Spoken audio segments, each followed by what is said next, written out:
iyadoo xanuunka shuban biyoodka uu ku sii faafayo gudaha magaalada Burco ayaa samafale Cabdimaalig Muuse Coldoon waxa uu daawooyin iyo lacag gaarsiiyay maxaabiista uu shuban ku soo ritay ee ku jira xabsiga weyn ee magaalada Burco waxaana daawooyinkaas iyo lacagta ka gudoomay taliyaha guud ee ciidanka asluubta Somaliland sareeye guuta Maxamed Cismaan Ibrahim Xudun iyo taliyaha xabsiga Burco gaashaanle dhexe Axmed Geelle Oday waana kan gudoomiyaha ololaha kaalmee kuwan oo ka hadlaya qadarka lacagta iyo daawooyinka uu soo gaarsiiyay maxaabiista ku xanuunsan xabsiga Burco nahay ololaha kaalmee kuwan oo ka shaqeeya istuska inta ladan iyo inta jilicsan waxaanu halkan maanta xabsiga dhexe ee magaalada Burco ku wareejinaynaa lacag iyo dawo lacagtaas oo aan ugu talagalay intii xanuunka shuban biyoodka ku dhacay maxaabiista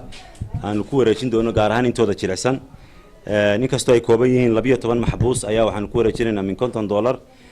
dhaqaatiirta halkan ka hawlgalaysa dawooyinka ay noo qortay markii aanu weydiinay baahidoodii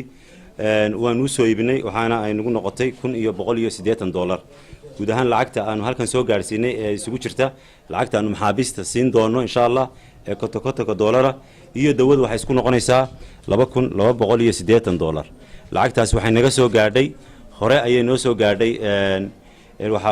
ururka nasteexo waa urur reer Somaliland oo la yiraahdo nasteexo waxaanu ka hawlgalaa magaalada Colin ee dalka Denmark ayaa lacagtaana soo gaarsiiyay lacag dhan $2400 waxaana ka wakiila Saynab Maxamed Shiine Dhool Cabdi Bile iyo Maxamed Amiin Siyaad aw Cabdi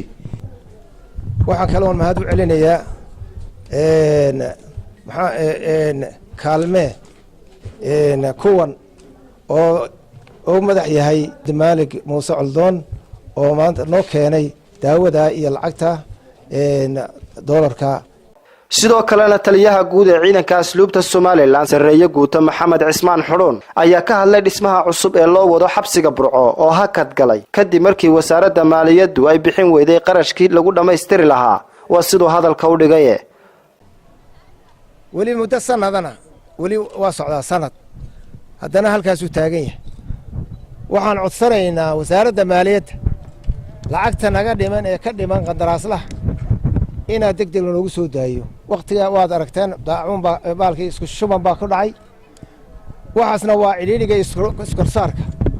xabsiga ballaadhan ee weyn in la noogu soo daayo ma aha xabsiga guri yar oo la dhisayo maaha waa xaafadanna qarashkeeda ay leedahay wasaaradda maaliyadda waxaa mar labaad ka codsanaynaa wasiir Samsam inay noo sii dayso ganacsadaha ninka maxay qandaraaslana u sii dayso si degdeg oo noogu dhiso lacagta ka xaniban ayaan ka codsanaynaa Xabiib Ciga Xasan Universal TV magaalada Burco.